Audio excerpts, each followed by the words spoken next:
Is the auto industry collapsing, and will there be bankruptcies? And why should you care about the auto industry's latest failures?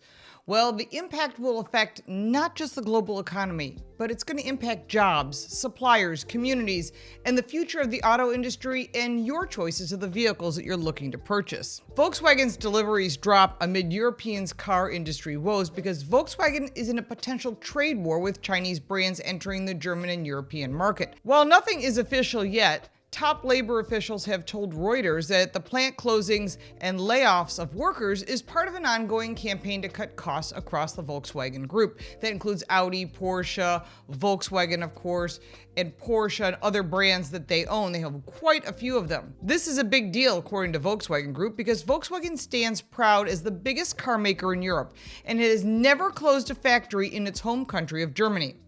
In quote, management is absolutely serious about all this. This is not about saber rattling in its collective bargaining round, warned Daniela Cavallo, the head of Volkswagen's Work Council, in a speech to employees. As of this moment, there is no word on which factories would be closed or precisely how many workers would be laid off, but it looks like it's definitely going to happen. And Volkswagen operates 10 plants in Germany and employs approximately 300,000 people. And the plants that remain open and the workers that keep their jobs will be affected by cost-cutting measures as well, and that means most likely no raises, and that's according to a separate report. The group will allegedly downsize other factories, cut the rest of their workforce salaries by 10%, and freeze wages for 2025 and 2026. It aims to save about 10 billion euros, roughly about 10.8 billion US dollars by 2026. Thomas Schaefer, the head of the Volkswagen brand, has previously said that German factories are productive enough and noted that they're operating about 25 to 50% above their targeted costs.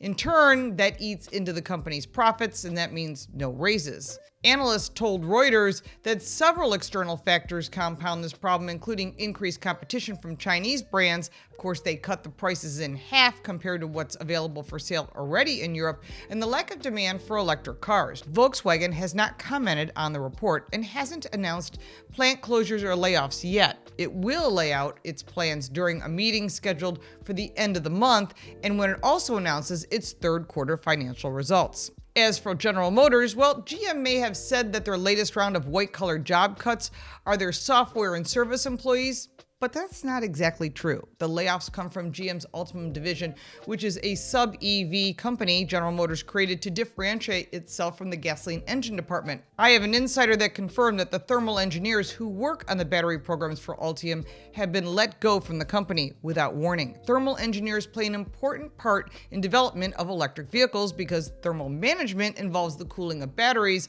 and power electronic systems and the motor. So the news confirmed that General Motors has slashed its Ultium EV battery division. It is safe to say that the company now realizes that the future of General Motors isn't pure electric, and they are pulling the plug drastically on reducing R&D on their future electric vehicles. As they say, they're going to coexist, which means gasoline-powered and electric vehicles. They have said nothing about hybrids, and those that I've asked at an executive level said that hybrids will most likely not be a part of their future. We shall see. But it sure looks like GM is laying off more than 1,000 software workers globally. Most of the cuts will be in the US as its tech center in Warren, Michigan, and it's letting go 600 employees there. In a memo to workers viewed by Automotive News, GM said it is making the cuts to enable it to move faster, pivot when needed, and prioritize investing in what will have to be their greatest impact.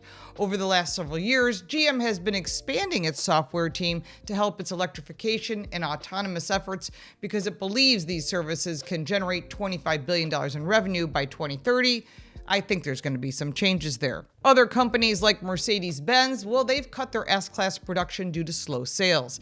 Now, is the Mercedes S-Class no longer the pinnacle of luxury? Well, according to data from Mark Lines in the first half of the year, the S-Class sales were down 13% in China, 19% in the US, and 27% in Europe. So in response, Mercedes is reducing production to one shift for the first time. The S-Class is built in the Mercedes factory 56 in Germany and has been made on at least 2 shifts since the factory opened 4 years ago.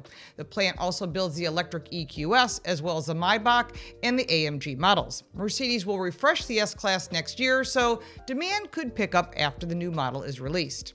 Now, we've discussed Stellantis in the past, and their Q3 global sales have plunged, and Carlos Tavares, the CEO of Stellantis, is complaining about plunging sales in the US market, which were down 20% in the third quarter. That's huge. But he's actually having problems all over the world, and Stellantis sales are dropping in Canada and Mexico as well. They fell 17% in Europe. Maserati alone was down a stunning 60%, and in China, India, and Asia Pacific, they fell 30%. So while Mr. Tavares has been heaping scorn on the previous US management team, he has also a global sales problem on his hands that needs to be rectified in order to save the company. Now, they have increased production of the Ram 1500 and moved it to Mexico, in a move that is sure to infuriate the UAW. Tavares is going to add himself a few more headaches. As pickup truck manufacturing moves to Mexico, Stellantis already makes heavy-duty pickups and vans in Mexico, but it's expanding its plant in Saltillo to make Ram 1500s. Right now, those light-duty pickup trucks are only made in the US. While Mexico offers lower labor costs, no doubt Tavares wants half-ton pickup trucks made in Mexico as well in order to cut costs. So the UAW can't choke off production during any future strikes. We think that the same reason is why Ford is moving part of their heavy-duty truck production to Canada. It's a game of chess, which is why Ford and Stellantis made their moves to prevent checkmate from the UAW.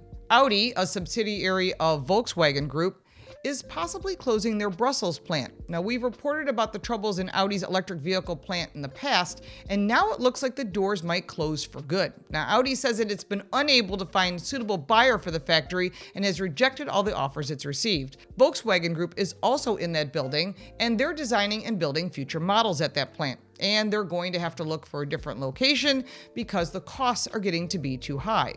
But this is likely just the beginning. Last month, Volkswagen warned that it may have to close factories in Germany, like I was saying, and this is for the first time in its history.